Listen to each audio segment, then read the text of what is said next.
సకల దేవతా స్వరూపుడు శ్రీ షిరిడి సాయినాథ్ మహారాజ్ గారి పాదాల విందాలకు శిరస్సు వంచి నమస్కరించుకుంటూ, హృదయ లోతుల్లోని భగవంతుని సన్నిధానమే సద్భక్తుని యొక్క అంతిమ గమ్యస్థానం, పారమార్థిక పరమపదం. ఆ గమ్యస్థానాన్ని చేరుకునేటప్పుడు అక్కడ సద్గురువే భగవంతునిగా దర్శనమిస్తాడు. అంటే భగవంతుడే స్థూల, సూక్ష్మ మరియు నిజయ భగవద్ దర్శనం రూపాలలో తమ నుండి విడివడినటువంటి జీవాత్మను మరలా తమలో కలుపుకుంటారు. అప్పుడు భగవంతుని నుండి నేను వేరు కాదు అనేటువంటి అనుభవపూర్వక జ్ఞానం సద్భక్తిని కలుగుతుంది. అదే నిజమైనటువంటి ఆత్మజ్ఞానంగా చెప్పుకోవచ్చు. హృదయ లోతుల్లో భగవద్ దర్శనం అయినప్పుడు మొదట సద్భక్తుడు పెద్ద పెట్టున రోధిస్తాడు.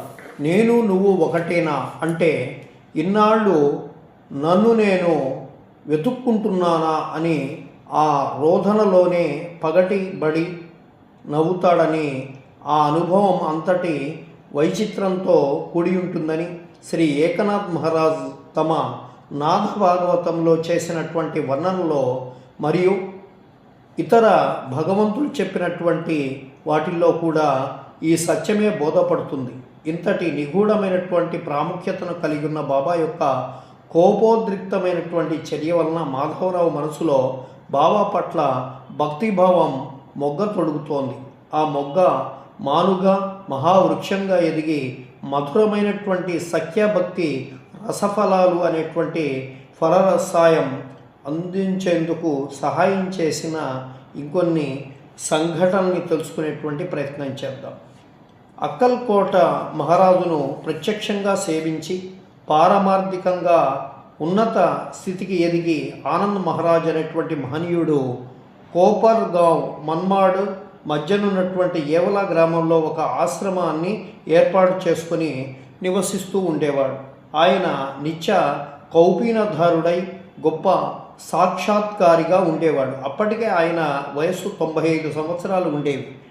1885 సంవత్సరంలో షిరిడి గ్రామానికి చెందినటువంటి నందూరాం మార్వాడి బాబా నిత్యం భిక్ష చేసుకునే ఇళ్లలో నందూరాం మార్వాడి ఇల్లు కూడా ఒకటని చెప్పుకోవచ్చు. బాబా ఒక్కసారి ఈయన వద్దే చేబదులు తీసుకునేవాడు.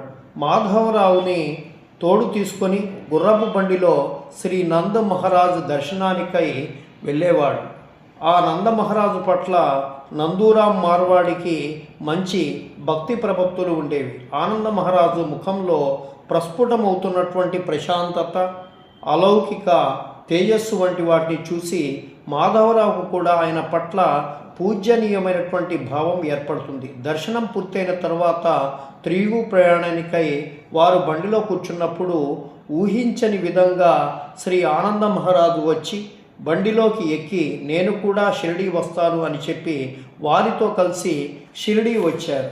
షిరిడి రాగానే బాబాను దర్శించుకొని భక్తిగా నమస్కరించుకొని, ఈయన గొప్ప వజ్రం, రాబోయే రోజుల్లో మీకు ఈ విషయం బోధపడుతుంది అని మాధవరావుతో చెప్పి తిరిగి ఏవలా వెళ్ళిపోతాడు. అప్పటికే మాధవరావు యొక్క హృదయ లోతుల్లో జన్మజన్మల సంగతి కలిగినటువంటి సద్గురువు పట్ల నిగూఢమైనటువంటి నిద్రాణమై ఉన్నటువంటి ప్రేమ కొంచెం కొంచెంగా జాగృతమై బాబా పట్ల భక్తి ప్రవత్తులుగా రూపొందుతున్నటువంటి నేపథ్యంలో తాను పూజ్యనీయుడని మహానీయుడుగా భావించి ఆనంద మహారాజు